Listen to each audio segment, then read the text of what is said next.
Igreja Evangélica Testemunho Apostólico. A palavra de hoje será ministrada pelo pastor Flávio Leonel. Desejamos um bom culto e que Deus seja louvado. Para você que se achega através das redes sociais, nós estamos no culto de Santa Ceia. Estamos abrindo as nossas Bíblias em Mateus, no capítulo 26, no versículo 41, com a temática Vigiai e Orai. Faça parte conosco. Abra também a sua Bíblia onde você estiver, que Deus vai falar comigo e com você. Olha o que diz no versículo 41. Vigiai e orai, para que não entreis em tentação. Na verdade, o espírito está pronto, mas a carne é fraca. Jesus, eu quero te agradecer pela oportunidade que nós temos hoje. Pai, de verdade, nós, durante a nossa vida cotidiana, pensamos, meu Deus eterno, ter o controle da nossa própria existência. Nos esquecemos muitas vezes, meu Pai, de buscar a Tua face. Mas a Tua palavra veio com um alerta. Eu preciso dividir essa palavra com o Teu povo. O Teu Espírito Santo falou tão grandemente no meu coração. Eu não quero fazer de mim mesmo.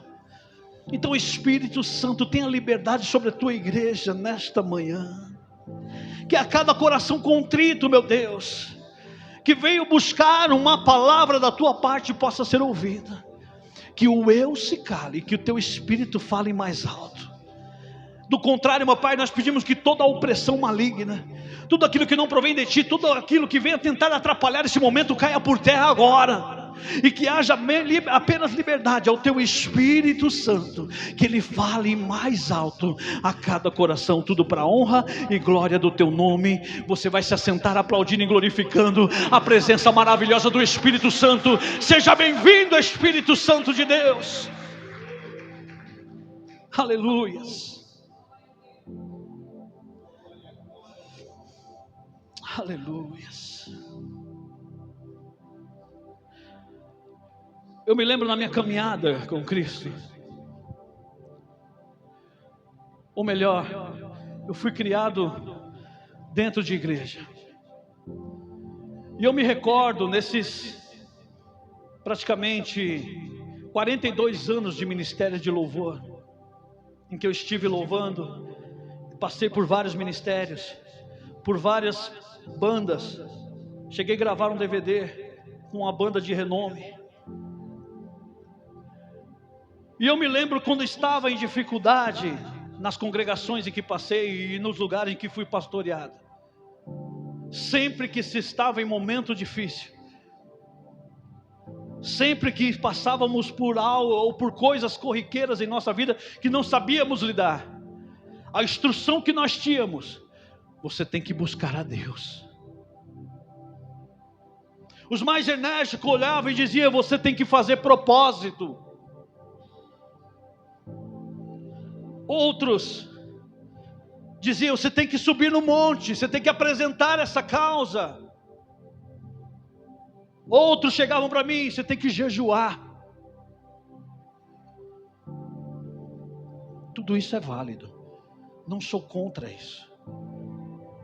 Mas se você for voltar à palavra, antes de orar, antes de fazer propósito, antes de subir monte, antes de, qualquer outra coisa, o que Jesus manda fazer, é o que você vai ouvir na palavra de Deus, Jesus falar o tempo todo: vigiai. Você percebe que antes dele te mandar orar, ele te manda vigiar.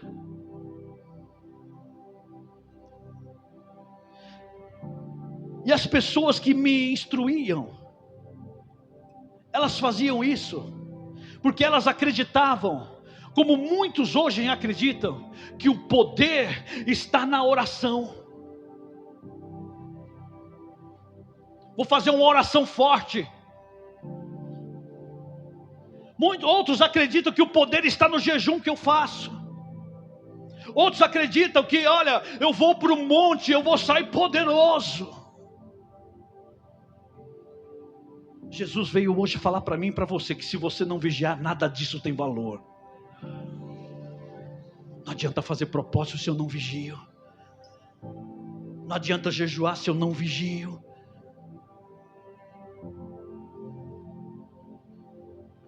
Pastor, me mostra que realmente isso, ou que o senhor aprendeu lá atrás, porque me parece que o senhor está tentando despregar o que pregaram para você. Não, o senhor está tentando mostrar, segundo a Bíblia, que antes de fazer tudo isso, eu preciso vigiar.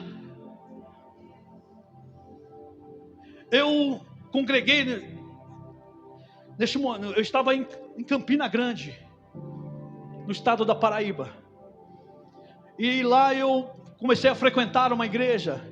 Na verdade, quando eu cheguei na cidade, eu comecei a tocar numa banda chamada Águia da Paz. E esses homens, era um grupo com 12 homens, com vários instrumentos, e nós tocávamos em praça pública, para fazer evangelismo. Nós chegávamos na cidade, em determinadas cidades, e nós convocávamos a igreja da região. Olha, nós vamos fazer um evento musical, vamos ministrar uma palavra, vocês não querem participar? Então, que enquanto nós estávamos louvando, o pastor ministrando a palavra, o que acontecia? Aquelas igrejas que estavam ali saíam para panfletar, saíam para orar nas casas. No outro dia, a igreja matriz estava cheia de almas que se rendiam ao Senhor. Eu comecei a participar nesse grupo, e lá no meio eu conheci um pastor Manuel. Ele me convidou, ele falou: você está congregando? Eu falei: irmão, eu estou só, vivenciando esse ministério, porque eu estou de passagem pela cidade. Eu não sou daqui, eu sou de São Paulo, eu vou voltar para São Paulo. Ele falou: enquanto você não volta para lá, vem congregar comigo. E eu fui. Uma igrejinha humilde, no meio de uma chácara, sabe? Não tinha nem cara de igreja, mas eu fui. Chegando lá, ele falou: nós temos instrumentos. E eu cheguei, quando eu fui avaliar cada um, eu falei: meu Deus.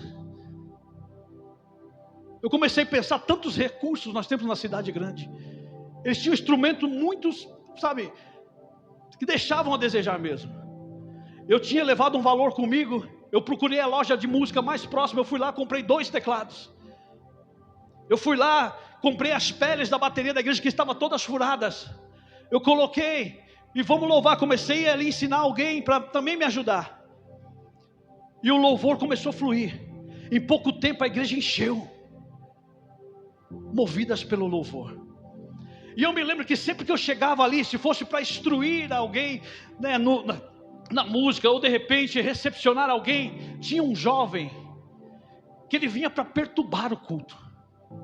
Toda vez nós chegávamos para cultuar e parece que ele sabia o horário do culto. Ele ficava na porta do culto gritando, sabe, bêbado, de cair. Ele caía na porta da igreja e começava a xingar Deus. Ele começava a falar um monte de desaforo. Era começar o louvor, ele começava a gritar.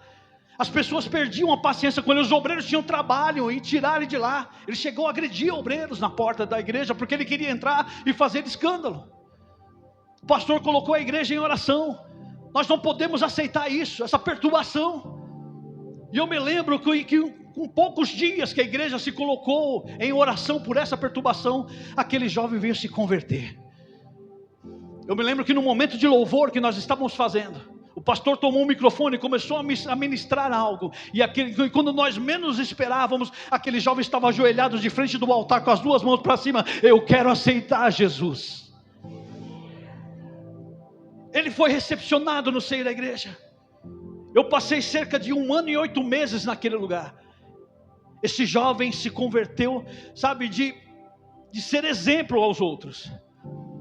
As pessoas a todo momento colocavam em xeque, que ele realmente tinha se convertido. Não, ele está se fazendo. Mas aquele homem, ele não desgrudava do pastor. Para onde o pastor ia, ele estava atrás. Eu quero fazer, eu quero acontecer. E o pastor: espera, calma, vai chegar a sua hora, calma. Mas tudo quanto é trabalho ele estava. Aí o barulho agora ficou até agradável, porque ele dava um glória a Deus que invadia a igreja. Não era aquele barulho de perturbação, era um motivo, sabe, era um barulho de glória a Deus, aleluia, que invadia a igreja.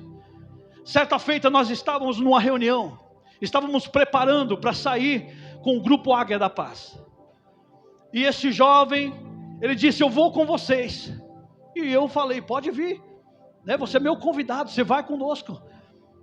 E dado o momento, ele disse, eu vou subir um monte, eu vou me preparar, porque Deus vai me usar para ganhar almas hoje. E todo mundo apoiou, vai lá, sobe o monte. Ele subiu.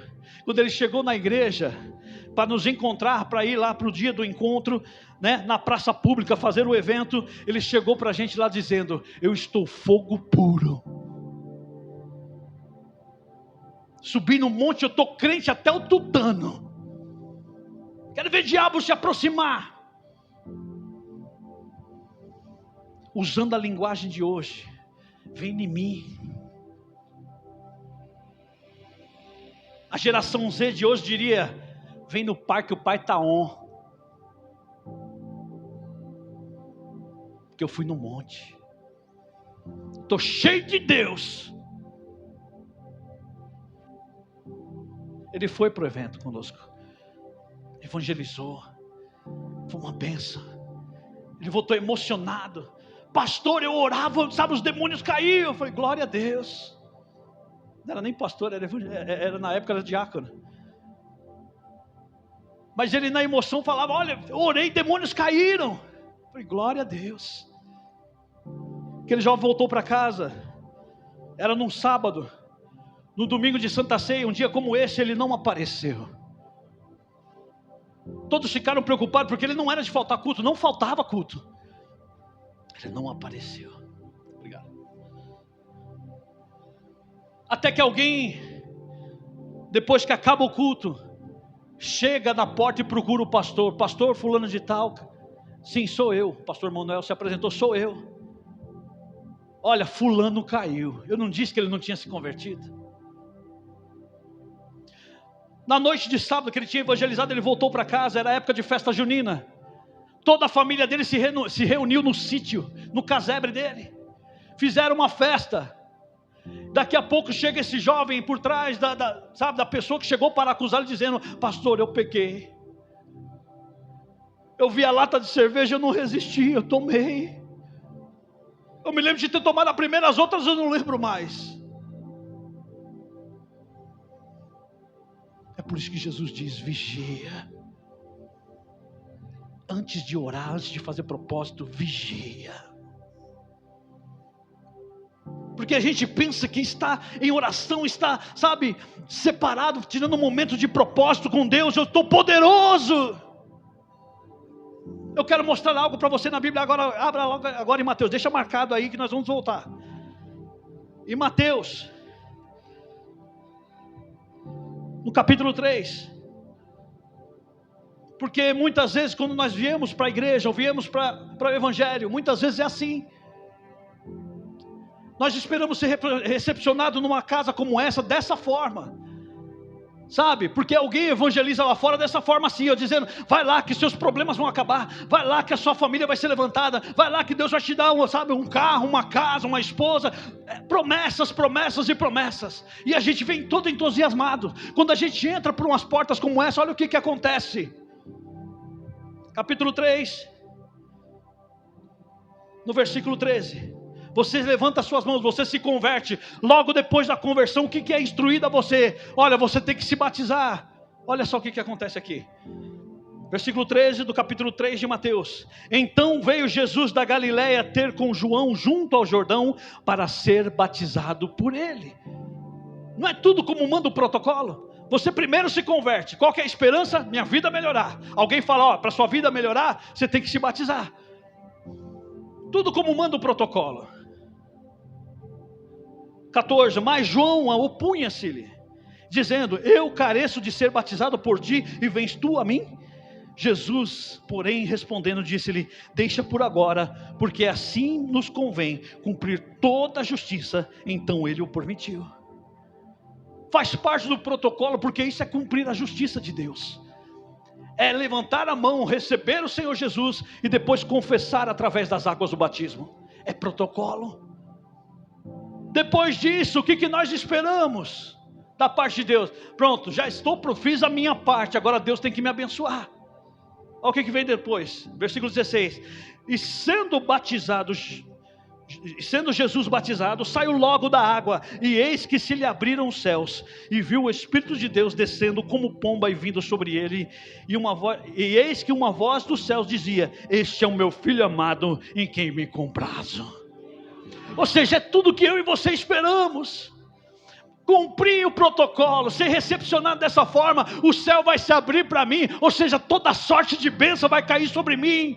O Deus vai falar para mim, falar: oh meu filho amado, em quem eu me comprazo, em quem eu tenho prazer. Eu amo você, você é meu filho amado. Não é assim? A gente cumpre o protocolo e acha que Deus agora tem que abrir os céus, como fez para Jesus. Jesus realmente foi contemplado dessa forma. Alguém pôde ver o Espírito Santo descendo sobre ele. A gente também passa por este momento. Num primeiro instante, as janelas do céu realmente é aberta para nós. Nós queremos falar desse Deus para todo mundo. Você lembra do momento em que você se converteu? Você queria falar para todo mundo. Sabe, eu tenho um Deus que, como nós cantamos, é tudo para mim. Jesus, ele passa por esse processo, ele recebe o Espírito Santo, e quando nós recebemos, ou muitas vezes hoje, no dia de hoje, alguém que recebe o Espírito Santo, acha que é o poderoso, passa pelo momento daqueles jovens: vem em mim, eu estou no propósito. Jesus também, depois de receber o Espírito Santo, ele fez propósito. Capítulo 4, versículo 1. Então foi conduzido pelo Espírito ao deserto para ser tentado pelo diabo. Você recebe Jesus, se prepare para ir para o deserto. Se prepare para ser tentado. Porque se Jesus, sendo Filho de Deus, ele está dizendo isso, é cumprir toda a justiça de Deus. O Senhor Deus não está sendo injusto comigo e com você. Versículo 2. E tendo jejuado 40 dias e 40 noites, ele foi vitorioso, porque o nosso intuito de jejuar, olha, eu vou jejuar por essa situação que Deus vai mudar. Jesus jejuou, olha o que acontece com ele. Ele jejuou 40 dias e 40 noites, veio a bênção? Não. Sabe o que veio na vida de Jesus? Depois teve fome. É aquele momento que eu e você, sabe, talvez olhe para o céu e fale: mas Deus, eu estou indo no monte, eu estou fazendo propósito, eu estou jejuando e a coisa piora. Antigamente eu tinha comida, agora estou com fome.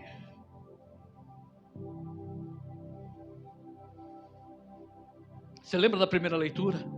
Vigiai e orai, para que não entreis em tentação. Deus ou Jesus não enganou a mim e a você. Quer fazer propósito? Vigia, para que não caia em tentação.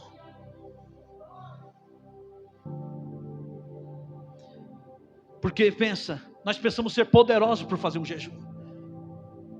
Porque cumprimos o protocolo, fomos batizados, estamos na casa do Senhor.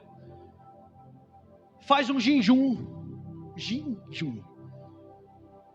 Não, você não está mais poderoso por isso. Você vai estar poderoso quando você vigiar. O erro daquele jovem, e o que muitos de nós cometemos no dia de hoje, é achar que somos poderosos porque fizemos um propósito ou um jejum. Aí a gente desafia o inimigo: vem em mim.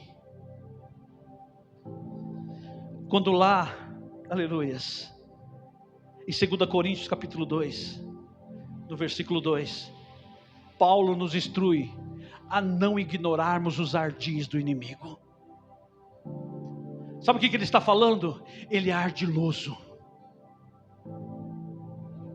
Sabe o que ele quer dizer com isso? O que é ardiloso, pastor? Não estou entendendo. Ele é estrategista.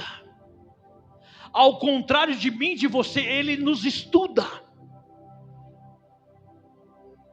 Desde a sua tenra infância, ele te acompanha. Sabe o que ele procura? A Bíblia vai dizer que ele está ao derredor buscando a quem possa tragar. Sabe o que ele faz? Ele está buscando em mim e em você um gatilho, uma fraqueza. Ele só precisa de uma fraqueza. Quando Jesus diz para antes de fazer propósito ou antes de orar, vigiar, ele está querendo dizer para a gente não dormir, não descansar. Qual que é o propósito de se colocar um vigia? É para que ele não durma, é para que ele esteja atento, para que ele veja coisas que os outros não vê. Ele tem que estar atento. Faça propósito. Jesus não está falando para você não fazer. Faça propósito, mas vigie antes, porque o inimigo está ao derredor. Ele vai buscar um gatilho. Ao contrário de mim e de você, ele sabe das minhas fraquezas, assim como ele sabia que Jesus neste momento ele estava vulnerável. Depois de jejuar, e aqui fica a primeira para mim e para você: o jejum não é para te fortalecer, é para te enfraquecer. Quando eu falo eu vou jejuar, eu vou ficar fraco, eu vou me esvaziar de mim. E por que eu tenho que fazer isso? Por que Jesus manda eu me esvaziar de mim? Sabe por quê? Porque Paulo vai dizer: quando o peso está fraco, aí é que eu estou forte, porque a alegria do Senhor é a minha força. Então jejuar é se esvaziar, é se fazer fraco, para Ele ser o forte. Você não é mais poderoso porque fez propósito, não. Você vai ser poderoso quando você vigiar. Ele conhece os seus gatilhos. E às vezes, muitas vezes, sabe, a gente faz propósito e a gente acha que está poderosão. Sabe, agora não preciso nem preocupar, vem em mim, Satanás. Não ignore os seus ardis. Porque ao contrário de mim e de você, ele é estrategista. Ele estuda o inimigo, ele sonda, ele está ao derredor, enquanto muitos de nós estamos dormindo. Sabe o que Pedro diz lá em 1 Pedro? Ser sóbrios e vigilantes, porque o diabo, vosso adversário, está ao derredor. Tem muita gente que porque faz propósito fica como um ébrio, sabe, não vigia, porque o diabo vai te atentar naquilo que você está fraco. E a minha fraqueza não é a sua. Esse dia eu estava até falando, e ontem pude falar na casa do pastor, rimos bastante até a esse respeito. Uma das minhas fraquezas que eu devo me policiar: eu sou um cara muito metódico, sabe, eu planejo tudo e eu coloco parâmetros, vai ser assim, assim, assim. E qualquer coisa que sai desse movimento, eu já me descontrolo todo. A minha esposa sabe, ela briga muito comigo. Ela fala para mim: as coisas nem sempre vai ser do jeito que você planejou. Só que isso me acende um gatilho. Aí já vem a dor de cabeça, o pastor muitas vezes acompanha. Eu vem a dor de cabeça, eu já fico fora de mim, eu não consigo mais planejar, não consigo mais fazer. Mas isso é um gatilho. E quase sempre acontece quando eu tenho que ministrar uma palavra. É um gatilho. Eu não sirvo para os embates. Então é nessa área que eu tenho que vigiar. A minha esposa, do contrário, até rimos bastante ontem. Ela é como se fosse uma bomba de emoções e de razão. Sabe, está ali tudo compactado. Quem conhece ela sabe, é pequenininha, mas pensa numa mulher, sabe, geniosa. E é como se fosse uma bomba mesmo. E o problema dela qual que é? O pavio curto. E o inimigo já identificou. Por vezes ele fica ali do lado, só riscando fósforo. Agora eu pego. E quando menos espera, a Rosângela está explodindo. Está pensando o quê? Aí alguém tem que lembrar ela muitas vezes: você é esposa do pastor, você está lá no altar. Cada um tem um gatilho, e o inimigo sabe, e ele vai te provar sempre nessa área. Tem para muitos o gatilho é uma mulher bonita passando na rua. Ele esquece que é casado, esquece que é crente, esquece que é pai de filhos, vive atrás do rabo de saia por aí. Outros é a fofoca que não sai da boca. Aí o inimigo manda a vizinha lá, você viu? Basta um você viu que ela conta a história toda. E até acrescenta. Cada um tem um gatilho e o inimigo é ardiloso. É por isso que Jesus está falando, se essa é a tua tentação, vigia e ora para que você não entre em tentação. É bom vir aqui louvar, levantar as nossas mãos. E eu estou falando com propriedade, que muitas vezes as pessoas me olham, veem com esse cabelo feio. Ontem até descobri que era cabelo de boneca. Pastor Fernando é uma benção. Meu Deus do céu. Mas é propósito. Sabe? E a Bíblia fala, se você fez voto, apressa-te em cumprir. É propósito. E o inimigo, ele sabe, está no propósito, eu vou te testar. E todos os dias, coisas saem do meu controle, saem do meu tento. Todos os dias eu chego doente em casa. Por vezes, na madrugada eu vou dormir, minha esposa tem que impor as mãos. Mas eu falo, maldizer o meu Deus nunca. Eu ainda permaneço firme no propósito. Porque por vezes outros vão dizer, eu vou abandonar tudo, porque como é que pode, eu estou fazendo propósito, o inimigo está me atacando. Faz parte do processo. Jesus foi levado ao deserto e foi pelo Espírito, não foi pelo diabo.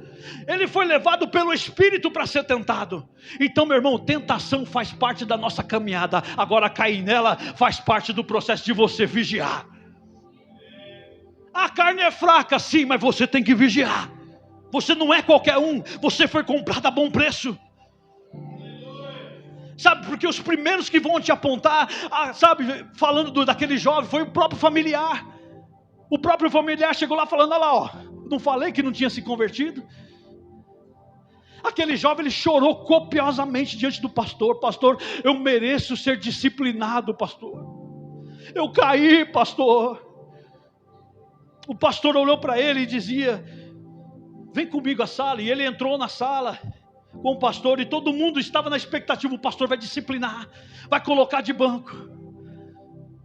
Mas a atitude daquele pastor surpreendeu a todos, porque o pastor não o disciplinou. O pastor fez uma oração por aquele jovem, convidou ele para estar orando junto com ele. Todo dia ele ia na igreja, antes de ir para o serviço, ao voltar ele ia orar com o pastor, uma oração de arrependimento. O pastor não disciplinou, e muitas pessoas ficaram indignadas, pastor, por que o senhor não disciplinou ele? O pastor teve que juntar o corpo de obreiros e dizer, pensa, esse jovem vivia uma vida desgraçada lá, ninguém na casa dele acredita nele ainda hoje, imagina se nós lançarmos ele fora. Esses dias eu fiquei sabendo, sabe quem é esse jovem lá no estado da Paraíba hoje? Ele é dono de uma casa de recuperação. Ele pega jovens como ele e recupera, leva a palavra, sabe, leva e cuida. Imagina se aquele pastor tivesse lançado ele fora. O pastor errou. A Bíblia vai dizer para mim, para você, bem-aventurado aquele que confessa e deixa, porque alcançarão misericórdia. Deus foi misericordioso na vida dele e hoje ele dá frutos. Ele é usado naquilo que ele era mais apontado. Ele está sendo usado para resgatar vidas. Então nós estamos passivos a cair. O inimigo sabe das nossas fraquezas, mas nós temos que vigiar. Vamos voltar lá para Mateus 26.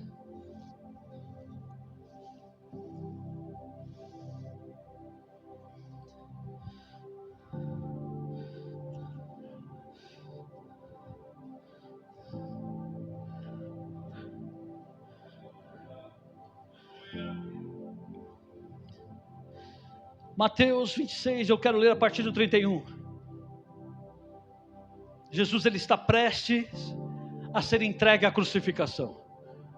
E ele está diante de uma mesa como nós estamos nesta manhã. O momento em que ele está ceando com seus discípulos. E ele, tomando um pão, ele diz, um de vós me há de trair. Todos começaram a indagar, e eu estou aqui só trazendo, uma ilustração. Todos conhecem a história, é bem conhecida, não quero ser redundante aqui. Todos começam a se perguntar, sou eu, Senhor? Sou eu? Mas diferente de mim e de você, o Senhor não veio para apontar, Ele veio para salvar. Ele disse: aquele que coloca comigo a mão no prato. Sabe o que era aquilo? Era uma oportunidade para Judas se arrepender. Nós temos oportunidade até o último momento de nos arrepender. Ah, pastor, eu fiz o propósito, não deu certo, então eu não vou fazer mais, eu vou me afastar da igreja mesmo. Sabe, eu acho que eu nasci para a perdição. Não, você tem uma oportunidade de se arrepender diante dele. Ainda há uma chance. Judas, todos conhecem a história, ele se apressou em sair para realmente entregar Jesus. Eu imagino os rumores que ficaram naquela sala, cada um olhando para o seu companheiro dizendo: mas você vê que coisa, era nosso companheiro e traiu Jesus, sabe, vai vender nosso mestre. Talvez Pedro, mais enérgico, começou a falar, mas sabe, até mesmo desferir palavras de baixo calão. Tinha que morrer esse miserável.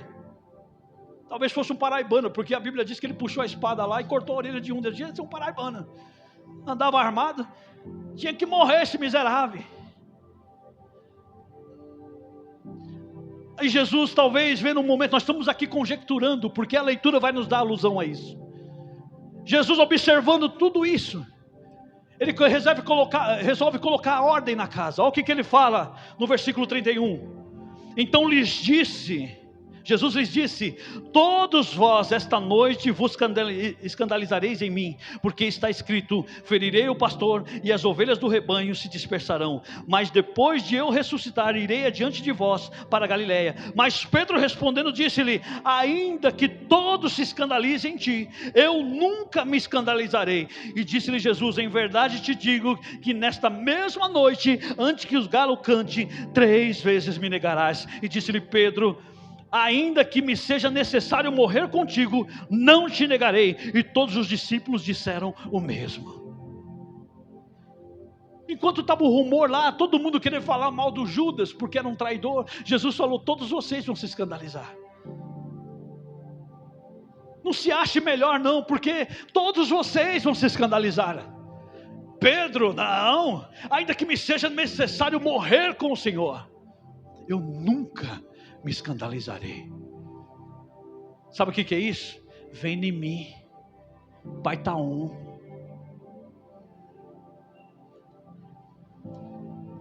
Aí Jesus resolve dar uma lição nesses homens, porque eles estavam falando de boca, que tinham o poder sobre a sua situação. Jesus falou: eu vou levar esses caras num lugar, que é um lugar que eu e você muitas vezes temos que nos encontrar. Olha só para onde Jesus vai levá-los, no versículo 36. Então chegou Jesus com eles a um lugar chamado Getsemane, e disse aos seus discípulos: assentai-vos aqui, enquanto vou além orar. Getsemane, o lugar onde se esmagava as azeitonas para fazer azeite. Às vezes, para Deus extrair o melhor de nós, Ele tem que nos espremer. Nós temos que muitas vezes nos pegar num monte como esse. Quando que é este momento? Aquele momento em que você quer desistir de tudo. Pastor, você não sabe como está difícil a minha vida. Eu já orei, sabe, inúmeras vezes sobre esta causa, e parece que não vai. Sabe, eu já estou me sentindo desconfortável nesse lugar. Parece que eu estou sendo exprimido. Isso é verdade. Deus está tentando extrair o melhor de você. Sabe que lugar é esse? É o lugar do Getsemane. É o lugar que muita gente desiste da fé em Deus. É o lugar que muita gente fez propósito e desistiu. Não vou fazer mais. Não deu certo. Só que Jesus nos dá uma lição aqui no primeiro versículo. No primeiro versículo: ficai aqui enquanto eu vou além orar. Sabe o que ele está falando para mim e para você? Que muitas vezes quando você acha que está no limite, você precisa ir além. Quando não dá mais para suportar, quando não tem mais o que fazer, Ele te convida a ir além na oração. Versículo 37, e levando consigo Pedro e 2 filhos de Zebedeu, começou a entristecer-se e angustiar-se muito. Então lhes disse: a minha alma está cheia de tristeza até a morte, ficai aqui e vigiai comigo. É no momento de fraqueza, é nesse momento que você está vulnerável, que você tem que vigiar.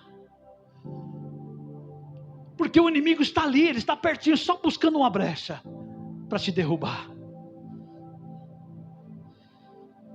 E indo um pouco adiante, prostrou-se sobre o seu rosto e orando dizia: meu Pai, se possível, passa de mim este cálice, todavia não seja como eu quero, mas como tu queres.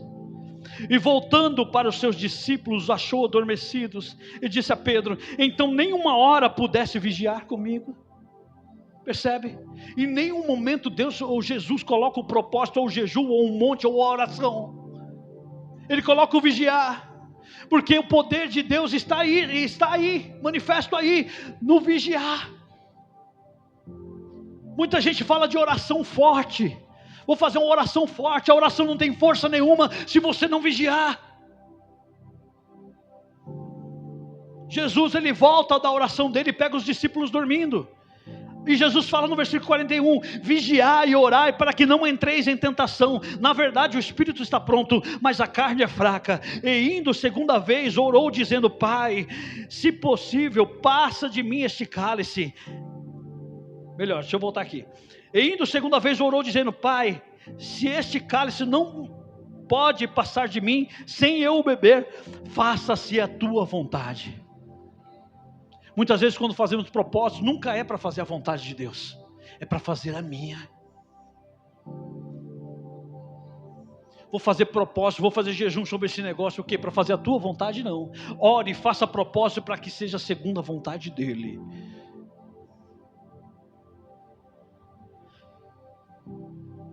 Versículo 43, e voltando achou-os outra vez adormecidos, porque os seus olhos estavam carregados. Quantas vezes, no propósito que nós intentamos ao Senhor, os nossos olhos ficam carregados. A gente não direciona o nosso olhar para Deus, a gente começa a olhar em volta. Começa a olhar as dificuldades. Mas não está dando certo. Se você estivesse olhando para Deus, eu tenho certeza que a coisa já tinha mudado. O problema é que você começa a olhar em volta, fica com o olhar carregado. Aí sabe qual que é a expressão? Essa daqui: estou cansado. Cansei, eu desisto. Jesus trouxe até aqui essa manhã para dizer: vá além. Eu sei que você está cansado, mas vai além. 44, e deixando-os de novo, foi orar pela terceira vez, dizendo as mesmas palavras. Então chegou junto aos seus discípulos e disse-lhes: dormi agora e repousai, eis que é chegada a hora, e o Filho do Homem será entregue nas mãos dos pecadores. O que Jesus está falando aqui? Vocês estão toscanejando ou estão dormindo? Porque eu estou com vocês, mas está chegando a hora que eu vou embora e vocês vão ter que se vigiar sozinhos. Por enquanto eu estou aqui como guarda de vocês, mas vai chegar um momento em que vocês vão ter que vigiar sozinhos. E agora chega a minha e a sua hora. O que você está esperando para vigiar? Há uma grande nuvem de testemunhas na minha casa, no seu trabalho, sabe, na escola onde você estuda. Todos eles buscando que você, seja derrubado pelo teu inimigo. Não é momento de dormir. Pastor, o que é de fato vigiar? Se a oração não é o poder, se o jejum não é o poder, se o propósito não é o poder, qual é a maior arma que o cristão tem? Qual é a maior arma que Deus nos entregou para que usássemos? Volta lá em Mateus, capítulo 3. Capítulo 4, ou melhor.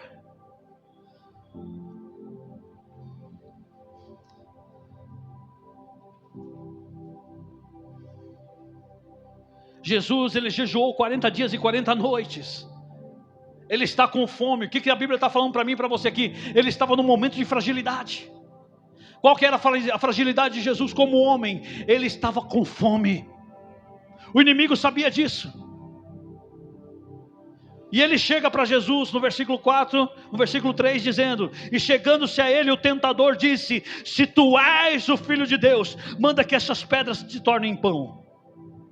Versículo 4, e ele porém respondendo disse: está escrito, nem só de pão viverá o homem, mas de toda a palavra que sai da boca de Deus. Esse é o maior poder que nós temos na mão. Sabe como é que eu posso vencer as tentações? Usando a palavra. Nós conversávamos ontem sobre isso. É um momento que o crente, ele não sei, parece que fica ébrio mesmo. 1 Pedro diz que nós temos que ser sóbrios. E como é que vem a sobriedade? Quando nós utilizamos a palavra. Jesus era o Filho de Deus e ele venceu o tentador citando ou recitando a palavra. O nosso problema é o seguinte, que quando nós estamos num embate ou estamos numa discussão, nós nunca usamos a palavra.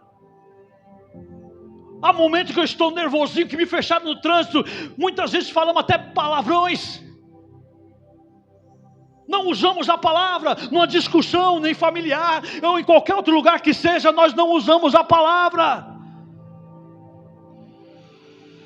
Jesus, sendo Filho de Deus, ele usou a palavra. O seu maior poder. Sabe, quem acha que quer estar cheio de poder, e eu creio que tem pessoas cheias do poder, é aqueles que utilizam a palavra. Ele não toma decisão precipitada, ele está sempre vigilante. Deixa eu ver o que a Bíblia fala, deixa eu ver como Jesus reagiria nesse sentido. Porque isso é o que ele está falando aqui, nem só de pão, mas é de toda a palavra que sai da boca dele. Se policie, vigie, manuseie mais a palavra, para de responder por si só, porque muitas vezes vai sair aquele momento da irmã Rosângela, pavio estourou, eu nem penso que em Deus nada, dá licença aí Jesus, que eu vou agir por mim.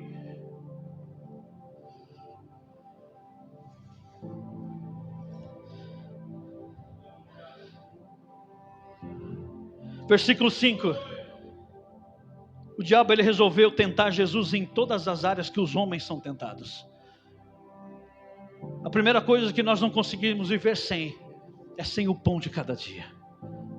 É o motivo de muitas discussões dentro de casa. É o motivo de muitas acusações dentro de casa. Aquele momento em que a mulher olha para o marido, ou o marido olha para a mulher e fala: a culpa é sua. O que é isso? Falta de vigilância. Porque quem é o acusador? É o diabo entrando e acionando o seu gatilho. Fica aquela, sabe, aquela acusação, daqui a pouco eles estão se estapeando. Aquilo que era tão bonito no começo já deixa de ser. Mas se nós aprendermos que de toda a palavra que sai da boca de Deus é que o homem vive, nós vamos ter resposta certa para todas as situações. A primeira coisa que o inimigo tentou ao Senhor Jesus como homem foi o ímpeto de passar fome. Ninguém está preparado para isso. O segundo, no versículo 5 diz assim: então o diabo o transportou à cidade santa e o colocou sobre o pináculo do templo e disse-lhe: se tu és o Filho de Deus, lança-te daqui abaixo, porque está escrito: aos seus anjos dará ordem ao teu respeito, e tomar-te-ão pelas mãos, para que não tropeces em alguma pedra. Disse-lhe Jesus: também está escrito: não tentarás ao Senhor teu Deus. Quando ele levou ao pináculo do templo, era o lugar mais alto. O que muitas vezes para mim e para você representa, aleluias, um lugar de destaque.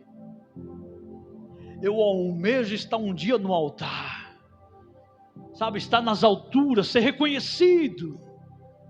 Só que a Bíblia vai falar, né? E quando a pessoa chega num estágio como esse, sabe o que vem sobre ela? A soberba. Eu sou bom mesmo. Só que a Bíblia também vai dizer que a soberba precede a queda. Se Jesus tivesse aceitado, ó, lança-te daqui embaixo, porque Deus vai dar ordem aos anjos ao teu respeito. Jesus falou o quê? Não tentarás ao Senhor teu Deus. Porque a gente querer estar em lugar de destaque é tentar a Deus, é achar que a gente está no controle. Vem em mim.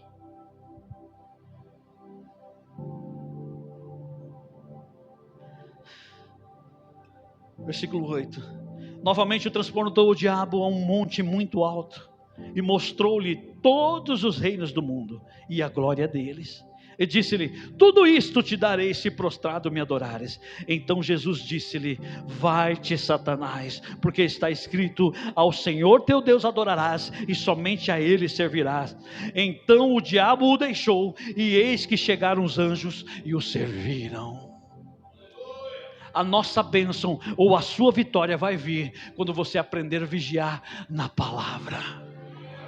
Quando você não cair em tentação, porque ele está falando vigiai e orar para que não entreis em tentação. Você vê, Jesus, ele não caiu na tentação. O que aconteceu logo depois? Os anjos vieram e cuidaram dele. Talvez os anjos não tenham vindo ainda na minha e na sua vida, porque nós não temos vigiado. O melhor jeito de vigiar é praticar, é responder na palavra. Não fale de si mesmo. Se eu não tenho a palavra à boca, então cale-se. Fique calado. Vá para o joelho orar e peça direção a Deus. Quando você tiver a palavra à boca, você volta e discute com quem quer que seja, como Jesus fez. Ele não falou das palavras dele, porque eu penso Jesus como homem. Se fosse eu no lugar dele, e sabe, enfrentando um algoz, um inimigo direto, como era o diabo de Jesus, sabe, talvez eu já teria para desce fogo do céu e queima isso aí que ele está se achando. Mas Jesus não, ele respondeu na palavra. Está escrito, está escrito, nos deixando exemplos. Sabe o que vigiar? É viver esta palavra.